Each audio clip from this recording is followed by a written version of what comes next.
Fahmy Architects, a young and award-winning practice in Cairo that has been widely published.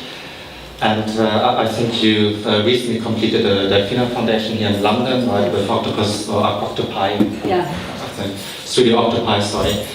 And besides her practice, she's also a visiting professor at Columbia, and you were just announced as the Loeb Scholar for the next year in Harvard. Yeah. Well, please welcome Shahira. Thank you so much.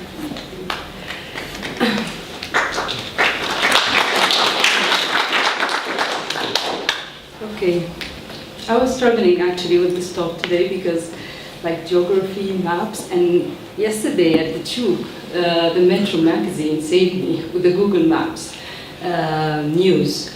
They announced yesterday that they will be mapping or releasing all their information until 2007. So basically, they will go back in time, and users can see how areas have changed since the inception of the global mapping service.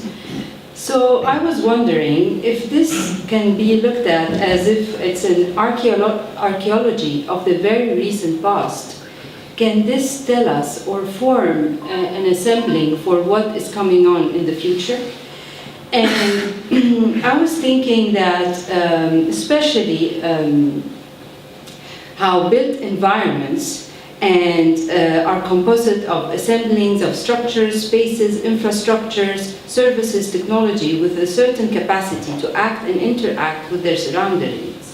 And how these structures can not only frame events, but also like structure events. So I was wondering if Google Map released especially Cairo situation, the past maybe 10 years, can this predict or tell us about the recent events happening in Egypt? And is Mubarak have lost the battle over a city before he lose it in 18 days in Tahrir Square? And I think especially in Cairo, what was happening in the past 30 years, and especially in the 10 years, a huge growth of construction around the city, peripheries. And the peripheries, which were marginalized from the state, took power and took more development than the center. And somehow it claimed the center in the end. So how can we, a tool like Google, and which is around the building and around a constructed building, not a destroyed one, and how can this be a mode of speaking on behalf of inanimate object, giving voice to things to which nature has not given voice? And can this be like, you know, for example, these are works from MIT, giving different forms of activities happening, whether it is, some of them are deciphering images of tourists in parts of Manhattan to try to know how things happen. And I was wondering if this Google Map thing or new can be helpful into the future.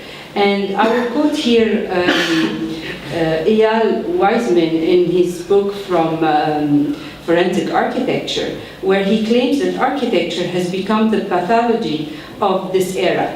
But in his book, he was looking into the destroyed architecture, or more the destroyed buildings. And I was here arguing, if we look at the amount of constructions and where they're happening, and why they're happening in these types of places, and how can this tell us about the shift in power? Sorry, I lost the slide. Okay, I'll stop in here.